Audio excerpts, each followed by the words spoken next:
Hi guys, it's Chris at Cork and Crown, back at my cider table with some more cider to try.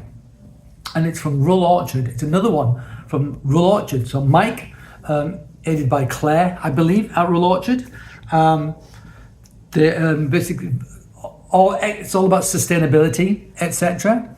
Zero negative carbon footprint, I think they have. They have bees, they do juice, do all kinds of things. So yeah, great. Also do beautiful bottles. I think I've done the rural method already, and this one is the Rull Orchard.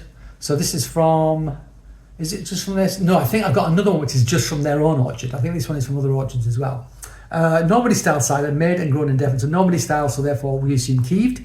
So some sweetness, we assume sparkling, so I assume pet nat. Although I think some bigger producers do use the Charmat method, which is where you ferment in a big tank and then bottle under pressure, rather than it creating the fizz in the bottle. It creates the fizz in the tank and then you bottle it under pressure. Yeah, which is easy to do, I suppose. 4.5%, so low ABV, so there will be residual sugar in this. What does it say on the back? It says bottled live, so pour carefully to leave natural sediment behind. Our last harvest of the year, with the temperatures close to freezing, creates a very slow fermentation. With regular racking, we have achieved a naturally sweet cider with gentle acidity and a complex tannic structure, contains sulfites. So harvest at the end of the year, so I assume these are going to be things like Dabonet and stuff, so late harvesters, that kind of thing. It's my guess. I'm sure there's others in there as well, but Dabonet's the one that I always think of as like almost always one of the last one to get pressed. So cold racked, I think it's in. So it varies a little bit because it's not kieved. And kieving, I think, gives you a different taste to cold racking. I think that gives you more of that tartar character, which cold racking doesn't. There's nothing wrong with cold racking. I just think you get a slightly different flavour profile, cold racking versus kieving. As you notice, I've opened this already. I had an issue, so I'd already opened it. Very gentle. I haven't poured it out though, literally just taking the cap off. There was a hiss, but it was very, very, very gentle. So if this is pet nat, I don't know how pétillant it's going to be, basically. Let's pour it out. Beautiful bottle. Oh, great colour. Look at that. That's awesome. That is awesome. So I assume they left these to sort of macerate a bit before they pressed them, because the colour is awesome on that. Look at that. That's beautiful, isn't it? I love that. I love that. It looks like a Normandy cider. And it smells like a Normandy cider as well. Fresh, sweet apple on the nose. Beautiful, ripe, sweet apple on the nose. Hints of sort of, like, I don't say like chestnut honey. And maybe a hint of sort of leatheriness. Hint of tannin on the nose as well. Yeah, great nose, great nose. Actually does smell borderline kieved. It doesn't have quite that tartar, but yeah. If I didn't know it wasn't kieved, I might think it was, actually. So great, my mouth's watering. And look at that bottle. It's a beautiful, look at the punt on that. It's massive. I wonder how much these cost. Quite a lot, I imagine.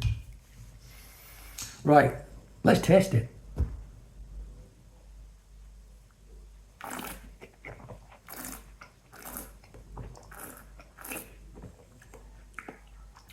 Bubbles are nice.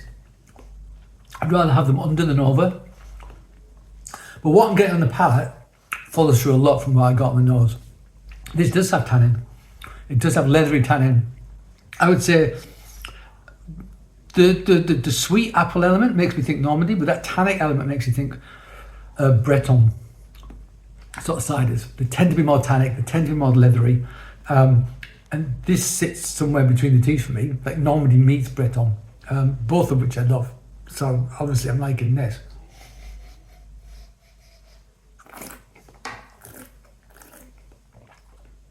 Yeah. Lovely. Quite rich as well. Dessert-like. There's a bit of acidity in there. Not a lot, but just enough. Just a little bit. It feels like a very, very subtle, Malic actually, but super gentle. Not like Granny Smith's green apple. Much more gentle than that. This is really good. I like it a lot. Yeah. So when I read that it was racked off rather than kieved, I was a bit like, oh, is it going to be? But you know what? Yeah, that is nice.